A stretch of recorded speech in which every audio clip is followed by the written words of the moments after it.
नमस्कार दोस्तों, मेरे छोटे प्यारे भाइयों और बहनों, आपका फिर से एक बार स्वागत है मेरे यूट्यूब चैनल पोलस एकेडमी में।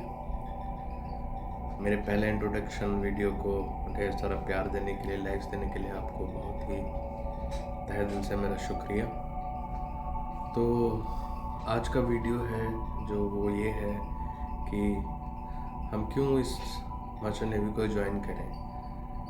मर्चेंट नेवी को ज्वाइन करने के बाद हमारा वर्क स्कोप क्या होगा, हम क्या काम करेंगे और हमारी बेसिक एजुकेशन क्या होनी चाहिए, एज लिमिट्स, हमारे मेडिकल स्टैंडर्ड्स कैसे होने चाहिए फिटनेस के लिए, कौन कौन ऑफ कोर्सेज ज्वाइन कर सकता है and what are the ways how you can join this program, this field.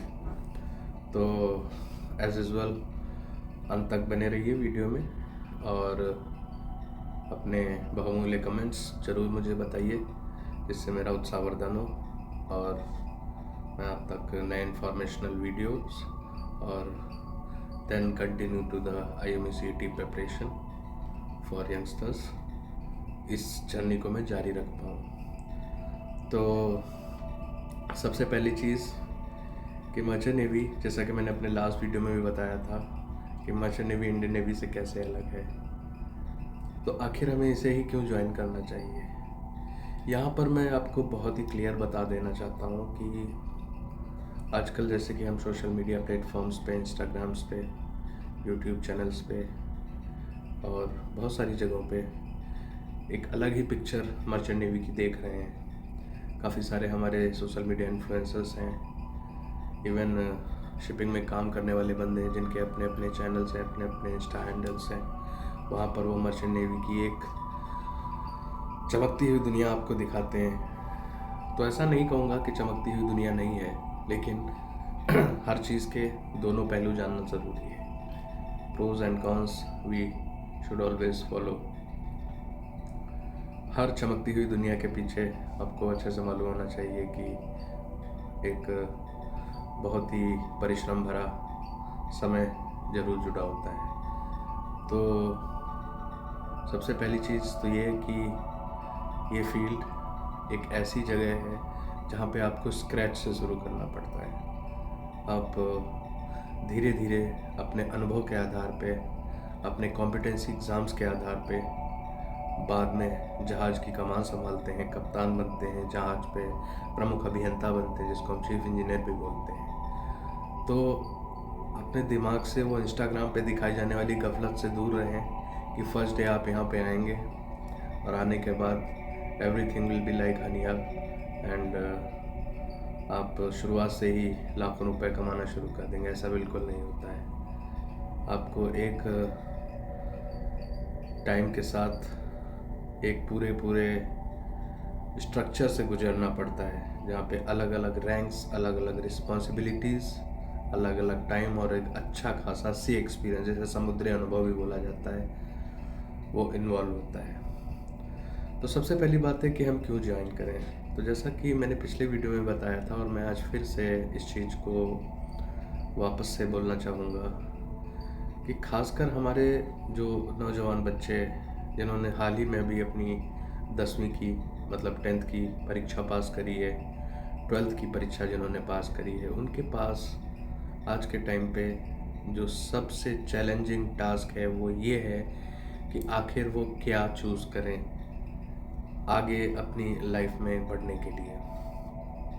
तो यहाँ पे मैं ये क्लियर करना चाहूँगा कि मर्चेंट नेवी आपके लिए एक ऑप्शन हो सकता है, प्रोवाइडेड कि आप मेंटली स्ट्रांग हो और आप तैयार हों अपने घर से दूर रहने के लिए।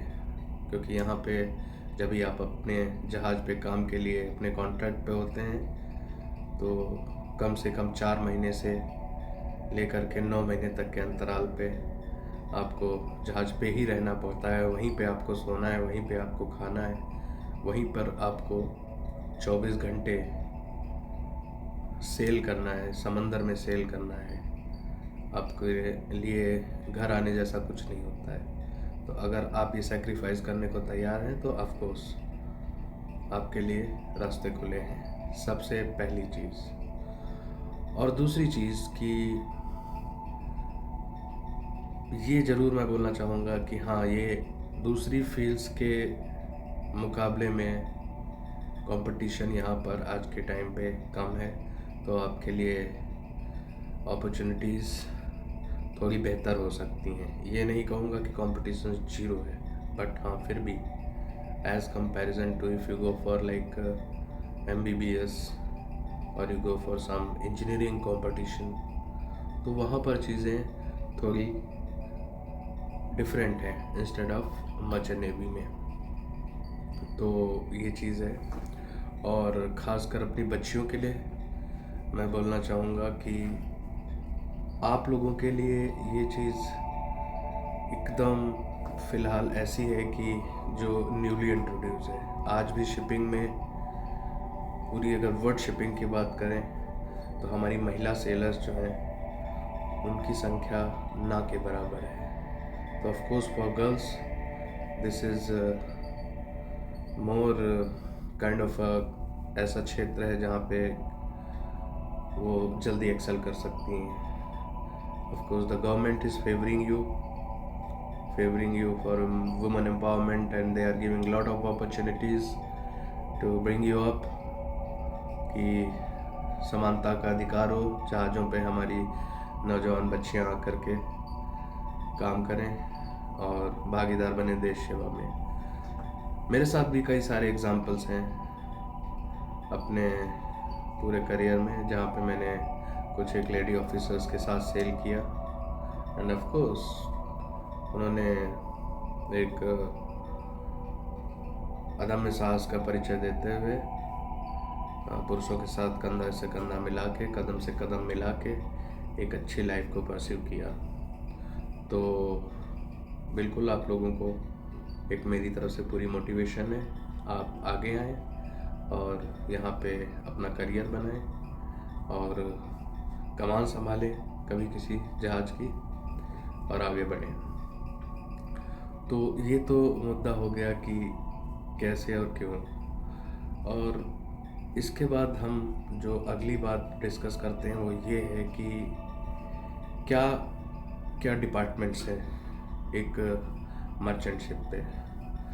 तो बेसिकली अगर केवल मर्चेंट शिप्स, यहाँ पर दो चीज़ें हैं। यहाँ पर मैं डिवाइड करना चाहूँगा शिप्स को दो भागों में, पहला मर्चेंट शिप्स और दूसरा क्रूज़ लाइन, यह मतलब कि यात्री जहाज़। पहले मर्चेंट शिप जिन पे मालवाहक जहाज़ हैं, जिन पे कच्चा तेल, बल्क में सामान, कंटेनर्स, ये सारे एक देश से दूसरे देश जाते हैं, और दूसरे हैं यात्री जहाज़। तो हम यहाँ पे जब भी ट्रेनिंग करते हैं, पढ़ाई करते हैं, तो हम दोनों के लिए एलिजिबल होते हैं। बाद में वो हम पे डिपेंड करता है कि हम क्या चूज़ करें। तो सबसे पहले हम जो आपका मर्चेंट शिप है, मतलब कार्गो शिप्स हैं, उनकी बात करते हैं कि वहाँ पे मुख्यतः आपके 3 डिपार्टमेंट्स होते हैं। ऐसे कि आप मान लीजिए कि जो पहला डिपार्टमेंट है वो नेविगेशन से रिलेटेड है, जो जहाज़, उसमें जहाज़ का चालक दल, कप्तान, कार्गो ऑपरेशन को परफॉर्म करने के लिए ऑफिसर्स और साथ में रेटिंग्स। उसके बाद आपका जहाज़ का इंजीनियरिंग डिपार्टमेंट है, जहाँ पे आपके मैकेनिकल इंजीनियर्स, जिन्हें हम बेसिकली मरीन इंजीनियर्स बोलते हैं, एंड इलेक्ट्रिकल इंजीनियर्स, उनके सहायक क्रू। और तीसरा आपका डिपार्टमेंट है सैलून। सैलून में आपके स्टीवर्ड्स, चीफ कुक, जो आपका खाना, आपका भोजन पानी, इन सारी चीज़ों का इंतज़ाम करते हैं। ये बहुत ही बेसिक 3 डिपार्टमेंट हैं एक जहाज़ पे। और जब ये बात आती है आपके यात्री जहाज़ों की, पैसेंजर शिप्स की, तो मूलतः ये 3 ही डिपार्टमेंट होते हैं, लेकिन इसके अलावा वो लोग वहाँ पे एक्स्ट्रा डिपार्टमेंट्स को ऐड किया जाता है, जो कि जहाज़ पे यात्रियों की हॉस्पिटैलिटी, यात्रियों की सेफ्टी, ड्रिल्स, अन्य चीज़ों को देखने के लिए। उस पर मैं बाद में एक अलग से टॉपिक, अलग से वीडियो बना दूंगा, जिसको आप लोग देख सकते हैं कि how to go in passenger ships. But basically पूरी बात बोलने का मतलब यही है कि ये 3 विभाग जो हैं वो मुख्य हैं, और इन्हीं में हम कैसे अपनी एंट्री को श्योर करें, उसके बारे में मैं थोड़ा जल्दी से बता देना चाहूँगा। तो जो directorate general of shipping, government of India, जो कि पूरे समुद्र परिवहन के लिए जिम्मेदार है भारत में, उनकी गाइडलाइंस के हिसाब से जो सी फेरर अपना जहाज़ों पे काम करने के इच्छुक हैं, तो उनकी जो मिनिमम एज है वो, जहाँ तक मुझे याद आ रहा है, 16 साल के करीब रखी गई है। तो 16 साल से और 30 साल, ये एक टाइम स्पैन है। इसके बीच में आप अलग अलग डिपार्टमेंट्स में अलग अलग तरीके से आप अपनी एंट्री कर सकते हैं और आगे बढ़ सकते हैं। तो कैसे कैसे क्या क्या तरीके हैं और कैसे हम जा सकते हैं, उसके लिए थोड़ा सा मैं आपको बताना चाहूँगा। सबसे पहला है कि आप अगर डेक या मतलब नेविगेशनल कोर में जाना चाहते हैं, तो उसके लिए आपकी क्या मिनिमम योग्यता होनी चाहिए। वहाँ पे आप जाने के लिए आप पहले ऐसे ये समझ लीजिए कि अगर आप डेक डिपार्टमेंट ज्वाइन करने जा रहे हैं, तो डेक डिपार्टमेंट में भी 2 डिवीज़न है। पहला डिवीज़न है जो ऑफिसर्स हैं, उनमें ऑफिसर्स में जो सबसे पहली जो बेसिक शुरुआत होती है वो होती है ट्रेनी नेविगेटिंग ऑफिसर, या जिसको हम डेक कैडेट भी बुलाते हैं। और वो अपना रिक्वायर्ड ट्रेनिंग जो है जहाज़ पे पूरी करके same director general of shipping India से अपना एग्ज़ाम क्वालिफाई करके पहला सेकंड मेट का लाइसेंस लेते हैं और फिर जहाज़ पे 3rd ऑफिसर आते हैं। फिर रिक्वायर्ड सी टाइम के बाद उनका प्रमोशन 2nd ऑफिसर में होता है। 2nd ऑफिसर के प्रमोशन के बाद फिर उन्हें परीक्षा लिखनी होती है 1st मेट की। वो परीक्षा पास करने के बाद वो जहाज़ पे चीफ ऑफिसर बनते हैं। चीफ ऑफिसर के बाद फिर से परीक्षा लिख करके जहाज़ पे कैप्टन बनते हैं। तो बेसिकली ये लेवल है डेक डिपार्टमेंट में एज एन ऑफिसर एंट्री करने का। और इनको सहयोग करने के लिए डे टू डे जॉब्स में, शिप पे, अदर यूटिलिटी जॉब्स में इनको हेल्प करने के लिए डेक हैंड्स होते हैं, रेटिंग्स होते हैं, जिनके एंट्री का तरीका थोड़ा अलग है। वो एंट्री करने के बाद सबसे पहले ट्रेनी ओएस, ऑर्डिनरी सीमैन बोलते हैं हम उसको, ट्रेनी ओएस, फिर उसके बाद ऑर्डिनरी सीमैन, फिर उसके बाद एबल सीमैन के सर्टेन एक्सपीरियंस के बाद जो लास्ट और फाइनल रैंक, जिसको हम पेटी ऑफिसर या वो बोसन बोलते हैं जहाज़ पे, वो बनते हैं जा करके। तो ये तो बात हो गई डेक डिपार्टमेंट की। सेम वे इंजन डिपार्टमेंट में भी 2 कोर हैं, ऑफिसर्स एंड रेटिंग्स ऑफिसर्स के लिए आपको जो शोर ट्रेनिंग है वो करने के बाद आपको जहाज़ पे आप as a trainee marine engineer, जिसको TME या 5th इंजीनियर ऐसे बुलाते हैं, और यहाँ पर जहाज़ पे आके आप रिक्वायर्ड सी टाइम पूरा करते हैं। सी टाइम पूरा करने के बाद आप क्लास 4 का एग्ज़ाम लिखते हैं। उसके बाद जहाज़ पे वापस आते हैं और आपकी जो पहली प्रमोशन होती है वो एज अ 4th इंजीनियर होती है। फिर आप सी टाइम लेकर के इंटरनली प्रमोट होते हैं, आप 3rd इंजीनियर बनते हैं। 3rd इंजीनियर के बाद वापस से आप क्लास 2 का एग्ज़ाम लिखते हैं। एग्ज़ाम लिखने के बाद वापस आके जहाज़ पे आप 2nd इंजीनियर बनते हैं। 2nd इंजीनियर का रिक्वायर्ड सी टाइम पूरा करने के बाद आप क्लास 1 एग्ज़ाम लिख के जहाज़ पे चीफ इंजीनियर बनते हैं, जो ऑलमोस्ट एक मास्टर जो कैप्टन होता है उसकी पैरेलल रैंक होती है, बट इंजन डिवीज़न में। और तीसरा और जो लास्ट हमारा बचता है वो सैलून रेटिंग है। उसमें भी आप एक रिक्वायर्ड ट्रेनिंग करने के बाद जहाज़ पे general steward, 2nd cook, then 1st cook and then finally chief cook बनते हैं। तो ये हो गया आपका सैलून का। अच्छा, इस सब के बीच में इंजन रेटिंग्स के बारे में आपको थोड़ा बता दूंगा। तो इंजन रेटिंग्स के लिए भी जैसे टेक रेटिंग्स के लिए एक मिनिमम रिक्वायरमेंट होती है ट्रेनिंग की, वो करने के बाद ऐसे ही इंजन में वो as a engine rating join करते हैं। तो इंजन रेटिंग ज्वाइन करने के बाद they start from wiper, then oiler, then motorman. Motorman के बाद again last one the petty officer rank which is fitter, of course fitter in the ship. तो ये है रैंक्स की पूरी हायरार्की। एंड कैसे हम एंट्री कर सकते हैं उसके लिए मैं थोड़ा बताना चाहूँगा। तो एंट्री जो है, अगर आपको एज एन इंजीनियर और as a tech officer sail करना है, जहाज़ों पे काम करना है, तो उसके लिए आपकी जो मिनिमम क्वालिफ़िकेशन है वो 12th होनी चाहिए from any of the recognise board in India.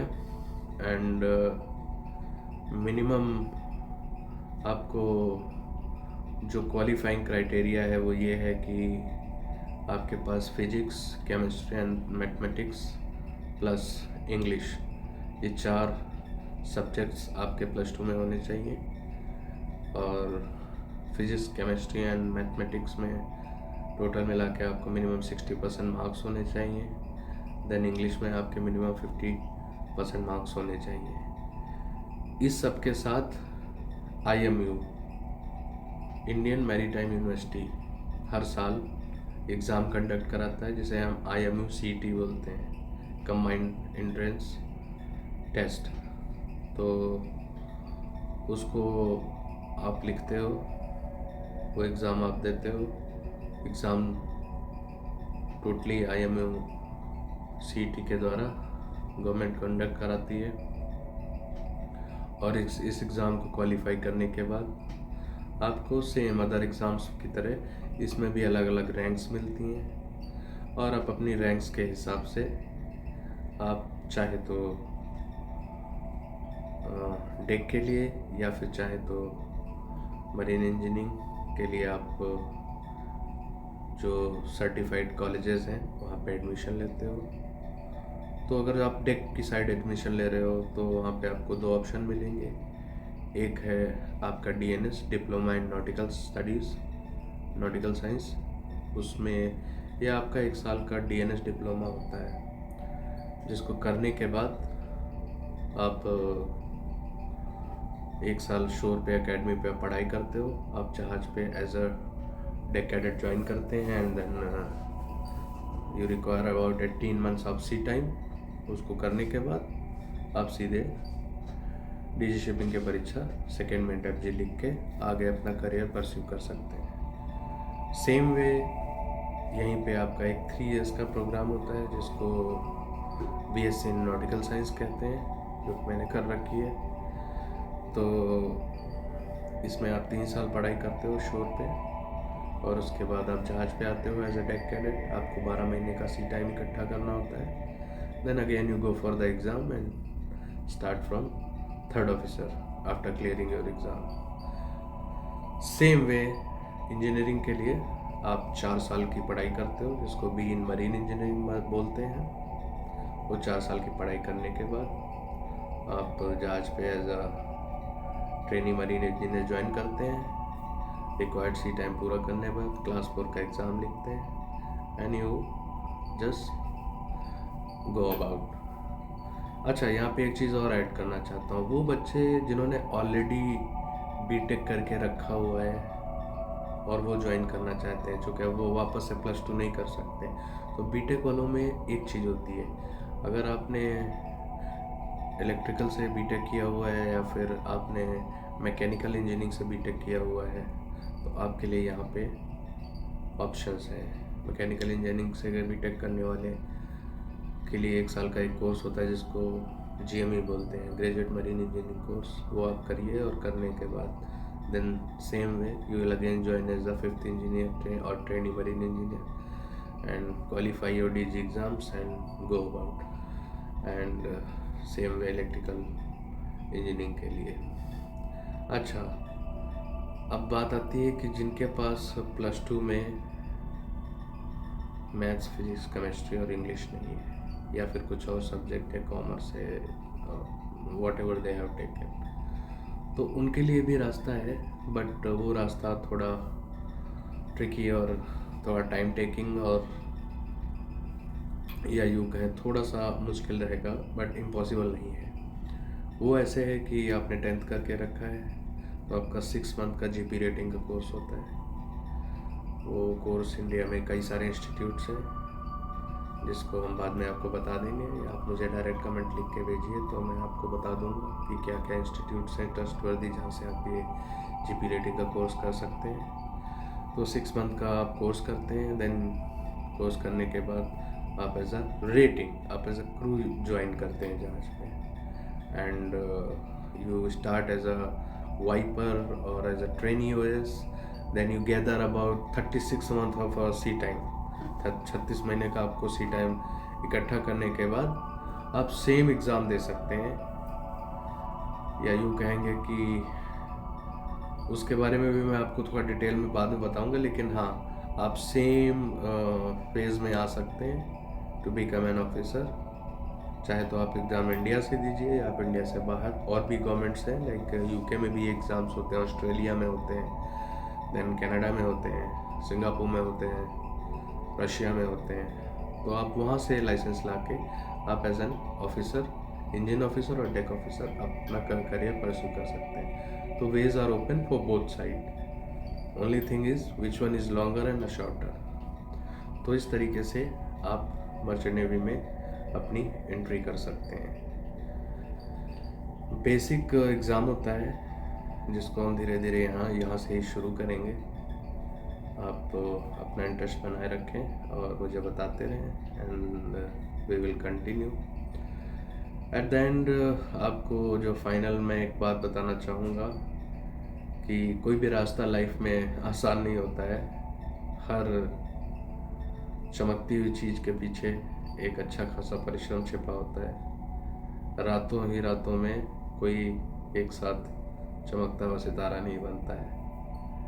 Of course exemptions are there, but आपको अपने लिए फाइट करनी होती है। और please don't trust on social media videos जो आपको मर्चेंट नेवी की एक ही लाइफ दिखाते हैं कि बस यहाँ पे मज़े हैं, ऐश है, आराम है। आपको मेंटली फिज़िकली हर तरीके से काफ़ी स्ट्रांग रहना है।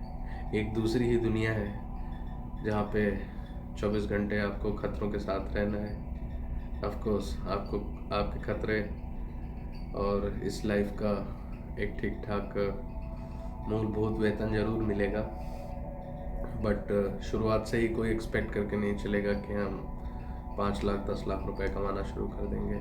बहुत ही बेसिक स्क्रैच से आपको शुरू करना पड़ेगा और धीरे धीरे धीरे 1 by 1 स्टेप करके, yes of course you can go for a very good salary package, like if you are working in some of gas carriers, chemical tankers, and you are sailing as a master, as a captain or chief officer or chief engineer, second engineer, तो आपकी यहाँ पे salary काफ़ी अच्छी होती है।